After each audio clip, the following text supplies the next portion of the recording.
So somebody sent me a message saying, I set a budget for 50 a day. Is it normal not to get leads the first day? And I told him, no, you should be getting leads. And let me explain. If you're running a lead gen campaign to generate more leads and you're spending about 50 a day, you should honestly be getting leads that first day.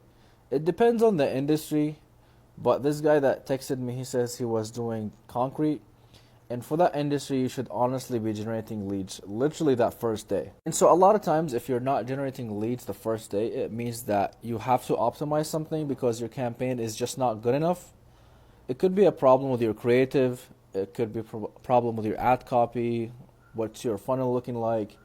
There could be a lot of issues. And so this is the problem with trying things out yourself, because whenever you're running a campaign for the first time, for your own business, let's say, you're going into this experimentation mode.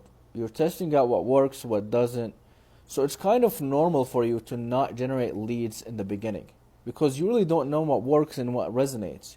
You try this, you try that, you try this until you find the right answer, whether it's the best creative that you made so far or is it a new offer that you're testing. So you have to go into experimentation mode and you have to be in the campaign literally every single day. If something spends 50 and it doesn't generate leads, you gotta turn it off and try something new.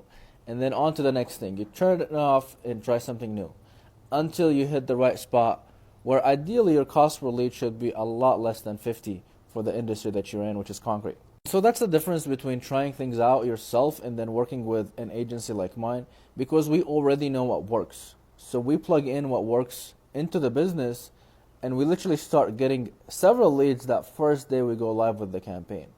So that's like the world of difference, is that when you're working with a experienced person, we have already done the testing. We literally spend over 6 figures a month in ad spend. So we test a lot. So whenever you're working with an agency and what they're implementing in your campaign is stuff that has already been tried and tested. Like they don't really need to experiment in your account if they worked in your industry.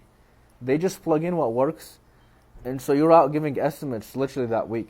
If you're a business owner that's trying to run their own ads, you have to keep that in mind, that you have to experiment a lot before you hit the sweet spot and you actually start generating serious leads, qualified leads, a good volume.